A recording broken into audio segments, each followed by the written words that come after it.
ये है ABPL digital network और आप देख रहे हैं ABPL न्यूज। नमस्कार, आपके साथ मैं युवी चौधरी। आप देख रहे हैं ABPL न्यूज। आस्था का महापर्व छठ का त्योहार हल्द्वानी में धूमधाम से मनाया गया। साथ ही हल्द्वानी के रामपुर रोड छठ पूजा स्थल पर हल्द्वानी की महिलाओं ने इस त्योहार को धूमधाम से मनाया। आज यहाँ मनाई जा रही है, किस तरह छठ पूजा मनाई जा रही है, क्या इसका महत्व है? सभी देशवासी, प्रदेशवासी, नैनीताल वासियों को छठ पूजा की बहुत बधाई। और माँ छठ देवी मैया सभी के संकट, कष्ट और ये गंदा समय जो चल रहा है कोरोना काल का, ये जल्दी ख़त्म करे और पुनः फिर से खुशहाल जीवन सब जिए। छठ पूजा प्राकृतिक पूजा पर निर्भर है, सूर्य देव पर इसकी आस्था पर निर्भर है कि किस तरह प्रकृति को हम संजो के रखें, संवार के रखें।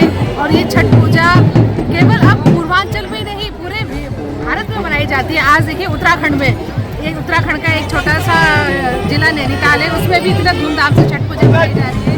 तो ये छठ पूजा की मैं सभी को बधाई और ढेर सारी शुभकामनाएं देती हूँ। मैम, ये कहते हैं कि छठ पूजा का जो महत्व है, क्या मनोकामना पूरी होती है, क्या बात सही है? बिल्कुल सही है, क्योंकि श्रद्धा भाव से जो भी कार्य किया जाए वो पूर्ण होता है। आप गेहूँ बोकर गेहूँ ही काटेंगे, बबूल कभी नहीं काटेंगे। इसीलिए हमेशा श्रद्धा भाव और विश्वास जरूरी है किसी भी चीज में।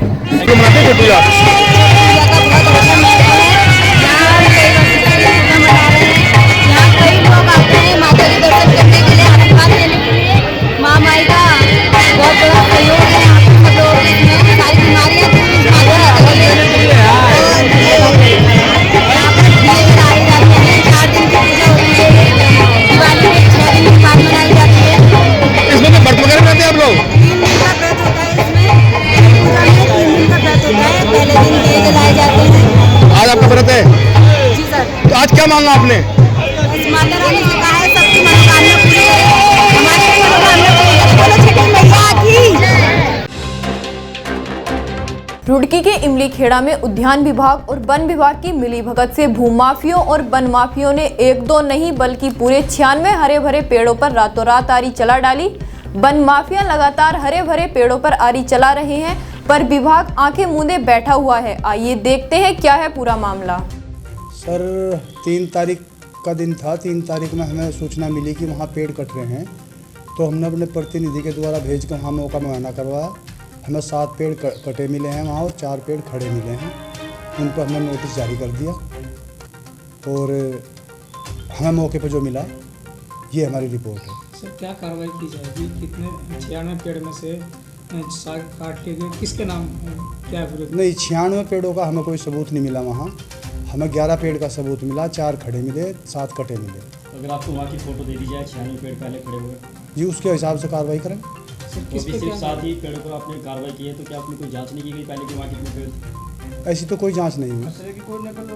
नहीं, हमारे पास कोई ऐसी नकल नहीं। खाना पूर्ति के अनुसार 7 पेड़ दिखाए गए। खाना पूर्ति नहीं, जो हमें बताया, जो मौके पे मिला, बताया हमें किसी ने नहीं। हमने जो मौके पे देखा उसके आधार पर हमने कार्रवाई। नोटिस हमने जारी कर दिया उसमें। अच्छा, नोटिस जो है हमने जारी किया है अंकित कुमार सनोर, दिग्विजय सिंह। पहले जांच नहीं की उससे पहले? उससे पहले हमें कोई सूचना थी नहीं कि हमें जांच करनी आवश्यक है या जरूरी है। सर, किस तरह की कार्रवाई हो सकती है नोटिस करने के बाद? नोटिस करने के बाद या तो जुर्माना भरेंगे जो विभाग के मानक हैं। तो जब विभाग किसी पर कोई कार्रवाई करता है तो क्या उससे पहले कोई जांच नहीं की जाती? कार्रवाई जब होती है तभी होता है, उसके बाद जांच की जाती है जब कोई सूचना मिलती है। उससे पहले कोई जांच नहीं की जाती? उससे पहले तो यहाँ गांव में, क्षेत्र में जगह जगह बगीचे खड़े, उसका जी जुर्माना होगा तो कितना लगेगा? जुर्माना तो विभाग तय करता है। हमारा जो हमारे मुख्य उद्यान अधिकारी हैं उनके आधार पर वो अधिकारी के ऊपर डिपेंड करता है। 2000 भी कर सकता है, 5000 भी कर सकता है, 4000 भी कर सकता है। सितारगंज स्थित तीलियापुर में मेन मार्केट में पवित्र पर्व छठ धूमधाम से मनाया गया। तीलियापुर के चारों घाटों को भव्य तरीके से सजाया गया। वहीं बीजेपी विधायक सौरभ बहुगुणा ने छठ पर्व की सभी क्षेत्रवासियों को शुभकामनाएं दी। और उम्मीद करूँगा कि छठ मैया उन सब डिस्ट्रिक्ट में रखे, हमारे क्षेत्र में और कहीं ना कहीं अपने पति के लिए और अपने बेटे के लिए और बेटी के लिए।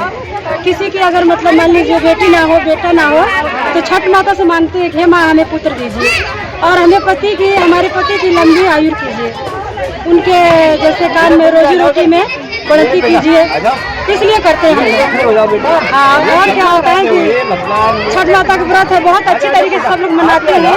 पूरा गांव इकट्ठा हो गए हैं। हाँ, पूरा गांव मतलब जैसे कि सामूहिक हो गया ना, पूरे सभी लोग इकट्ठा हुए हैं, तो सभी लोग इकट्ठा होकर मनाते हैं। बाकी और क्या कहें हम, जो है वो आप लोग के सामने ही है कि छठ माता कितनी अच्छी तरीके से लग रही है, अच्छी लग रही हैं। और बाकी सब बहन लोग आई हैं, सब आप लोग भी आए हैं, अच्छा लगा। और बाकी जो कहेंगे। राज्य गठन के 21 वर्ष पूरे होने पर जनपदों से लेकर विकासखंड स्तर तक उत्सव मनाया जा रहा है। राज्य गठन के आंदोलन के पीछे मूल अवधारणा थी उत्तर प्रदेश में रहते हुए पहाड़ी क्षेत्रों में विकास की किरण नहीं पहुंच पाना, लेकिन 21 साल में राज्य के हालात बेहतर नहीं हो पाए हैं। आम जनता राज्य बनने के बाद भी अपने आप को ठगा महसूस कर रही है। देखिए, अवधारणा तो जो थी राज्य निर्माण के पीछे की, उससे तो जो है इन 21 सालों में उस पूरी अवधारणा का तो कोई अता पता है, तो पूरी तरह से ध्वस्त हो चुकी है। और इन 21 सालों में अगर हम देखते हैं, देखिए बहुत ज़्यादा बोलने की ज़रूरत नहीं है। और जिस कॉन्सेप्ट के आधार पे जो सपने थे, खासकर पर्वतीय क्षेत्र के दिक्कतों को लेकर के राज्य का मांग उठी थी और बना भी है, लेकिन सिर्फ एक लाइन में है कि 21 साल में ये हुआ है कि उत्तराखंड के जो पर्वतीय क्षेत्र है, जहाँ गाँव है, वहाँ जंगली जानवर और शहरी क्षेत्रों में आवारा जानवर, यही 21 साल की हर्षोल्लास से और तमाम आयोजन करे जा रहे हैं, बड़े बड़े सारे। परंतु जो मूल अवधारणा राज्य गठन की थी, उसको किस नज़रिए से आप देखते हैं और कितने उसमें कामयाब हुआ है राज्य बनने के? देखिए, उत्तराखंडी समाज का जहाँ तक सवाल है, इन 21 वर्षों में लगातार उत्तराखंड के भीतर अगर पलायन सबसे बड़ा कारण है, तो उसके लिए शिक्षा, स्वास्थ्य, यातायात, पेयजल, ये तमाम जो मूलभूत समस्याओं जिसके लिए विकास के लिए उत्तराखंड राज्य की लड़ाई लड़ी गई थी, वो केवल आज के इस दौर में जो है भाजपा कांग्रेस की जो है केवल 5 साली राजनीतिक अदला बदली तक ही सीमित होकर रह गई है। पूरा उत्तराखंड जो है लूट खसोट का एक ऐसा माफिया तंत्र विकसित कर चुका है, जिसके लिए एक बड़े संघर्ष की ज़रूरत आज उत्तराखंड के लोग महसूस करते हैं। और आज जो भाजपा सरकार 3 दिवसीय जो है ये उत्सव मना रही है राज्य गठन के बाद, अगर आम तौर पर देखें तो आम उत्तराखंडी को ये भी मालूम नहीं था कि 2009 नवंबर को उत्तराखंड राज्य का गठन हुआ है। अगर आप पूरे परिवेश में जाकर देखते हैं, न कोई उत्साह था, न किसी प्रकार की चर्चाएं थी कि आज 21 साल बाद जो है हमारे राज्य का गठन हुआ था। तो ये स्वयं अनुमानित किया जा सकता है कि किस ढंग की निराशापूर्ण स्थिति उत्तराखंड के भीतर है और जिस ढंग से पलायन हो रहा है।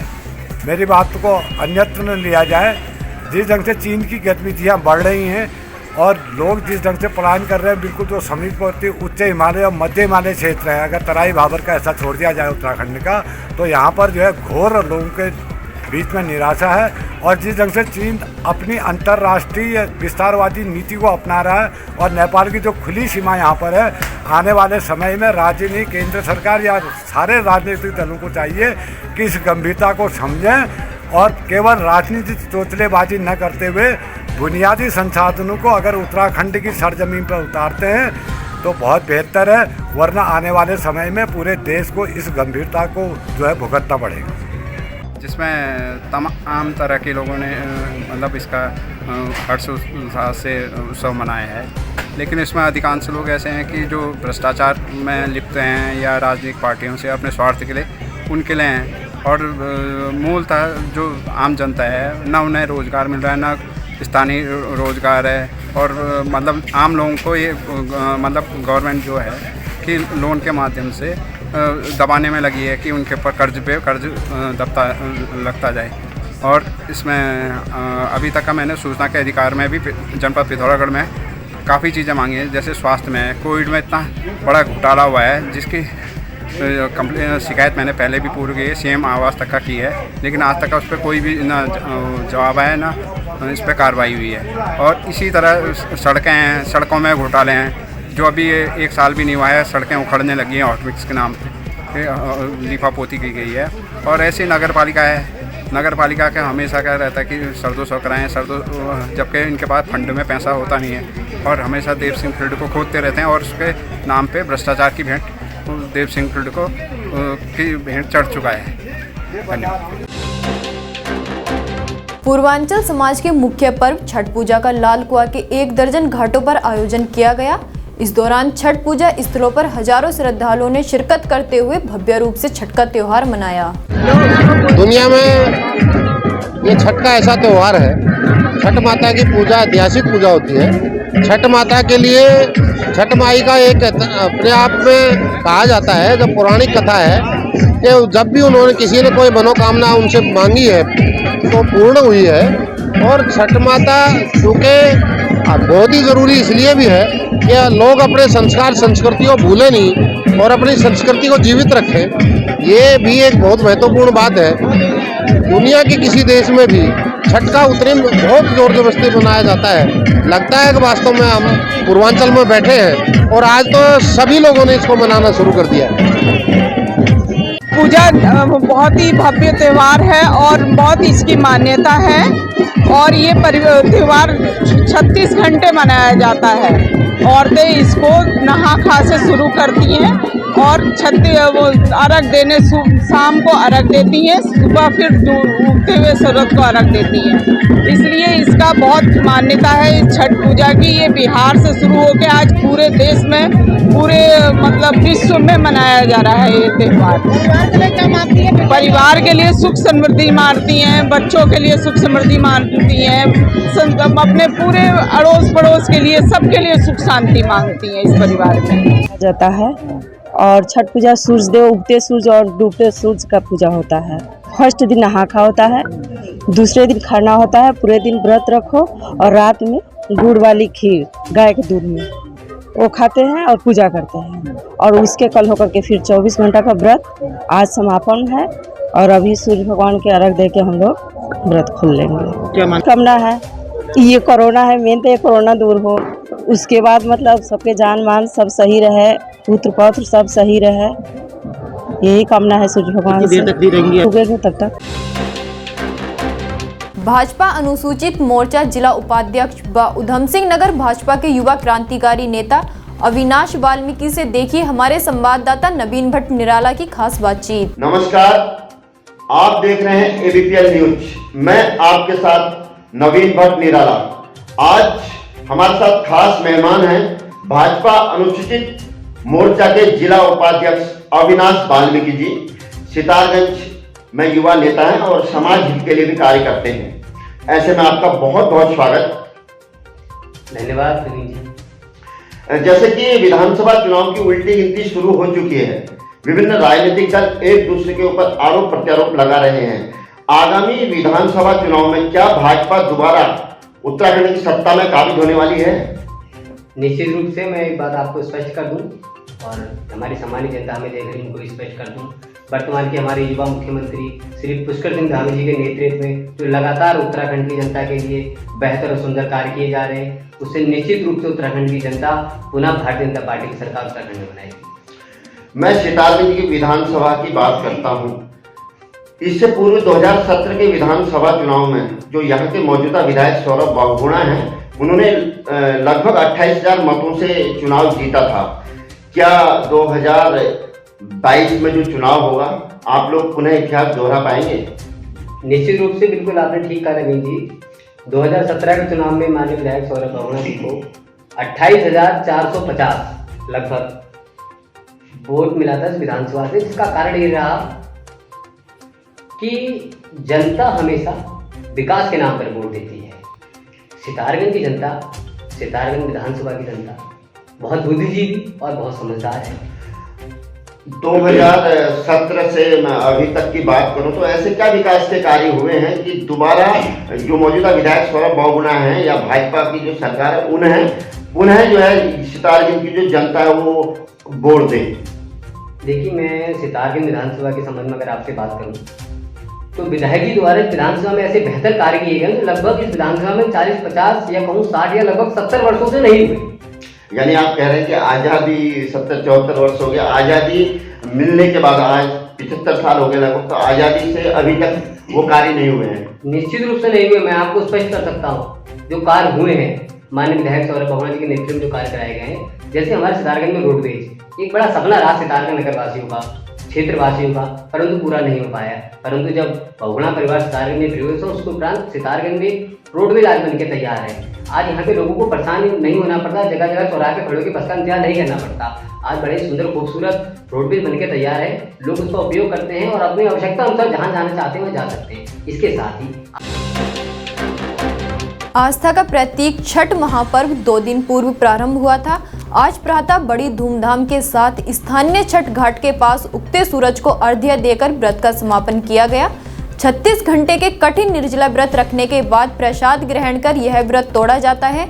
यह पर्व प्रतिवर्ष बाजपुर में बहुत श्रद्धा के साथ मनाया जाता है तथा भारी संख्या में श्रद्धालुओं की भीड़ यहाँ एकत्रित होती है। देश और समाज की सुख समृद्धि का त्योहार है छठ महापर्व की शुभकामनाएं भी हैं और बाजपुर में भी पूर्वांचल समाज द्वारा बहुत अच्छा अरेंजमेंट यहाँ है और श्रद्धा का प्रतीक है और पूरे देश के लिए समाज के लिए आज सभी लोग जो है सुख समृद्धि की कामना करेंगे। मैं सारे समाज को शुभकामनाएं देता हूँ और इस पर्व पर कि हम सब लोग आज के पर्व पर एक संकल्प लें कि हम देश समाज के लिए भलाई का काम करेंगे। हम लोग पूर्वांचल वाले, ये पूर्वांचल संस्कृति का है, हम लोग निराजल रह के ये व्रत करते हैं और छठ मैया सबकी मनोकामना पूरा करती हैं। ये इनका सबसे बड़ा पर्व है और निराजल व्रत करके एक दिन पहले से हम लोग बिल्कुल शुद्ध साफ और सब फल का व्यवस्था करके निराजल आके घाट पर डूबते सूरज को अर्घ देते हैं। फिर सुबह प्रातः 3 बजे आके पानी में खड़े होते हैं, फिर सूरज भगवान का जल देते हैं, तब जाके प्रसाद वितरण करके हम लोग पारण करते हैं। ये छठी मैया सबकी दुख दूर करती हैं, सबकी मनोकामना पूर्ण करती हैं। एक कार्तिकेय की जो छह माएँ थी कीर्तिकाएँ, वो छठी मैया है, इसलिए पूर्वांचल के लोग इसको बहुत श्रद्धा से करते हैं। छठ पूजा जैसे कि हम लोग देख रहे हैं यहाँ पे छठ पूजा मनाया जा रहा है। छठ पूजा सदियों से, बहुत पुराने समय से हमारे यहाँ माताएं बहनाएं यूपी बिहार की मनाती हैं और ये पूजा जो है वो लोक आस्था का महापर्व है और जो बहुत बड़ी मात्रा में जो है लोक आस्था, हमारे मान्यता है कि लोग उगते हुए सूरज को अर्घ देते हैं। हमारे यहाँ डूबते हुए सूरज को भी अर्घ दिया जाता है और हम लोग अपने परिवार की सुख समृद्धि और अपने बच्चों के लिए यह व्रत किए करते हैं, निर्जला व्रत करते हैं और 2 दिन पहले से इसकी तैयारियां शुरू हो जाती हैं घर में। और जो भी मेरी मम्मी लोग हैं व्रत करते हैं, ये बिल्कुल निर्जल उपवास करती हैं और उस समय तरह तरह के पकवान बनाए जाते हैं, घर साफ किया जाता है, घाट की सफाई की जाती है और कल सुबह उगते हुए सूरज को अर्घ देकर ही हम लोग अपना पारण करेंगे। पूर्वांचल समाज का महापर्व छठ पूजा के तीसरे दिन श्रद्धालुओं ने बड़ी संख्या में किच्चा छठ घाट पर पहुंचकर विधिवत रूप से पूजा पाठ किया। साथ ही डूबते हुए सूर्य को अर्घ्य देकर अपने घर वापस लौट आए। इस दौरान श्रद्धालुओं ने छठ मैया से देश एवं प्रदेश की तरक्की एवं खुशहाली की कामना की। हमारा सुहाग बना रहो, इसलिए किया जाता है। ऐसे है, माता की ऐसी शक्ति है, जो मन्नत आप मांग देंगे वो कभी वो टलेगा नहीं, वो मन्नत आपका पूरा होगा। इसलिए हर समाज के लोग इनको मानते हैं, इनकी पूजा करने आते हैं। मैं भी कुमाऊं से ही हूँ, लेकिन काफ़ी समय से मैं छठ पूजा में आती हूँ क्योंकि छठ माता का बहुत ही बड़ा महत्व है और सबकी मनोकामना पूर्ण करती हैं। बिहार का ये एक फेस्टिवल है जिसको सब हम बहुत अच्छे तरीके से मनाते हैं। काफ़ी दूर दूर से यहाँ लोग सब आए हैं। मैं आशा करती हूँ कि छठ माता सबकी मनोकामना पूर्ण। मैं लगभग 8-9 वर्षों से यहाँ पे आ रही हूँ। बेसिकली हम लोग यहीं रहते हैं शिक्षा में ही, तो हमारे जो पड़ोसी सभी भाभियाँ आंटियाँ ये सब पूरब से ही हैं, तो पूरब का ट्रेडिशन मुझे बहुत अच्छा लगता है और छठ माता पे मेरा विश्वास भी है, इसलिए मैं हमेशा यहाँ आ रही हूँ। व्रत बिहार से ही शुरू हुआ है, इसे हम देव धूमधाम से मनाते हैं क्योंकि ये हमारे घर परिवार की रीत होता ही है। ये 4 दिन का व्रत होता है जिसमें खरना, छोटा छठ और बड़ी छठ होता है, इसीलिए बहुत कठिन होता है। ये 2 दिन का निर्जला व्रत होता है। चौथे दिन हम इसे अर्घ्य दे करके ही जल ग्रहण करते हैं और इसे छठ पूजा का बहुत ही बड़ा महत्व है हमारे देश में। हम अपने परिवार और अपने घर, अपने सब बच्चों के लिए, पति के लिए व्रत रखते हैं। मैं सबसे पहले तो छठ की सभी लोगों को बधाई देना चाहूँगा। और जिस तरीके से अभी एक आपदा आई थी उसमें सारा सब कुछ यहाँ से सब बह चुका था, सारा कुछ यहाँ नदी कट चुकी थी, हमको लग नहीं रहा था, लेकिन छठ माई की ऐसी कृपा रही है और हमें उम्मीद है और हमें ऐसा लग भी रहा है कि पिछले साल की अपेक्षा इस साल काफ़ी संख्या लोगों की बड़ी है और जो व्यवस्था हम लोगों ने करी है सब लोगों से मिल कर जो सहयोग सब लोगों का मिला है उससे मिल करके हम लोगों ने यहाँ मैट की, लाइट की व्यवस्था, दरियों की व्यवस्था, ताकि किसी भी भक्त को, किसी लोगों को इसी की परेशानी ना हो। हमने इसी के लिए सारी व्यवस्था अपनी समिति की तरफ से कराई है। मैं ये जानना चाहूँगा कि जिस तरीके से हमारी छठ माई की पूजा, जो पूर्वांचल समाज का हमारा जो ये पर्व है, जो डूबते हुए सूरज और उगते हुए सूर्य का अर्घ दिया जाता है, धीरे धीरे और समाज के लोगों ने इसकी आस्था, इसमें विश्वास इस तरीके से जमा है कि लोगों ने और समाज के लोगों ने भी इसको अपनाने का काम किया है। मैं उन सबको बधाई देना चाहूँगा और मैं ये चाहूँगा कि छठ माई से मांगी हुई मुराद या छठ माई से मांगी हुई जो हमने विश की हो वो कभी अधूरी नहीं गई। इसलिए हमें ऐसा लगता है कि और भी समाज के लोग इसमें जुड़ रहे हैं। मैं सबका धन्यवाद करूँगा अपनी छठ घाट पर और छठ समिति से सबको मैं बधाई देना चाहूँगा। ज्वालापुर के गांव मानूबांस में भव्य किसान मेले को मुख्यमंत्री पुष्कर सिंह धामी संबोधित करेंगे।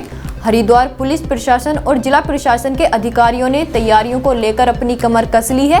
किसान मेले के साथ ही स्वयं सहायता समूह के विभिन्न स्टॉल यहां लगाए जाएंगे। चुनावी दौड़ शुरू होते ही यूथ कांग्रेस भी प्रदेश भर में सक्रिय हो गया है।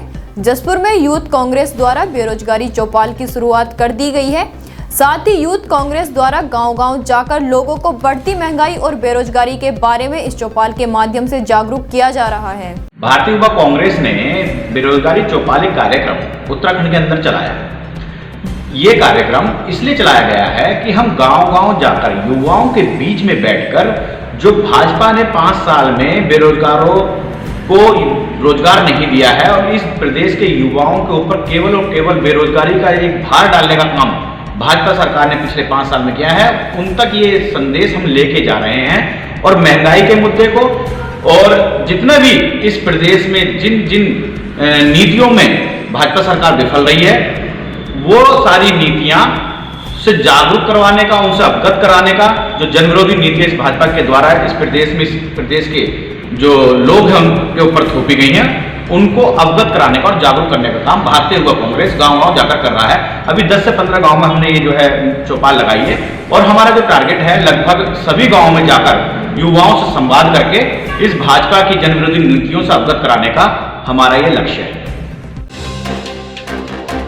सरोवर नगरी नैनीताल की ठंडी सड़क के समीप झील में एक युवक का शव मिला है। मौके पर पहुंची पुलिस ने शव को झील से निकालकर पंचनामा भर पोस्टमार्टम के लिए भेज दिया है।